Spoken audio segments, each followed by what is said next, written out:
Hello students, आज की इस वीडियो में हम पढ़ेंगे electrostatic potential due to a point charge.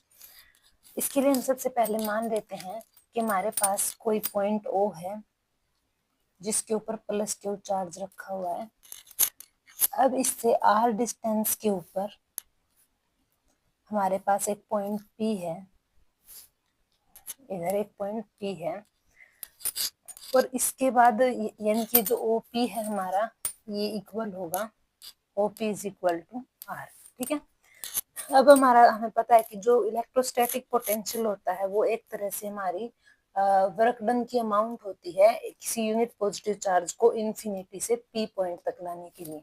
यानी कि जब हम किसी यूनिट चार्ज को इन्फिनिटी टू P पॉइंट के ऊपर लेकर आते हैं, तब हमारे पास जो अमाउंट ऑफ वर्क डन होगी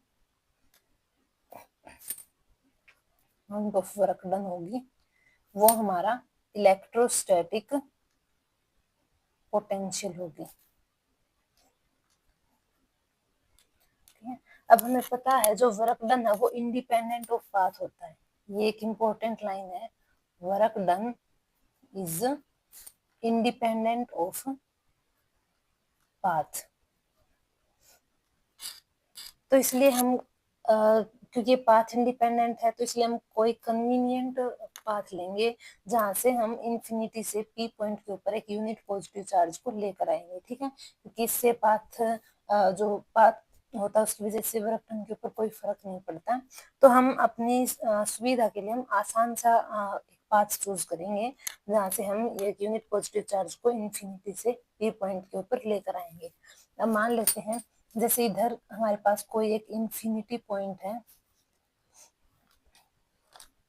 इधर कोई एक इंफिनिटी पॉइंट है और यहाँ पर हमारे पास उसके अलावा हम मान लेते हैं कि यहाँ पर P से इंफिनिटी के बीच में कोई पॉइंट A है जहाँ पर यूनिट पॉजिटिव चार्ज रखा हुआ है और ये जो है A पॉइंट है, इससे इस O पॉइंट की जो डिस्टेंस है, उस पॉइंट से A पॉइंट की जो डिस्टेंस है वो हम x मान लेते हैं और इनकी हम लिख देंगे इधर OA is equal to x। ठीक है। अब जो इलेक्ट्रोस्टैटिक फोर्स है वो हमारा इक्वल होगा E इज इक्वल टू, यहाँ पर हमारा जो E की वैल्यू होगी वो होगी 1/4πε0 x स्क्वायर। ठीक है। किसके अलोंग? ओ ए के अलोंग, क्योंकि हमारा जो ओ ए है वो हमारा x है। ठीक है।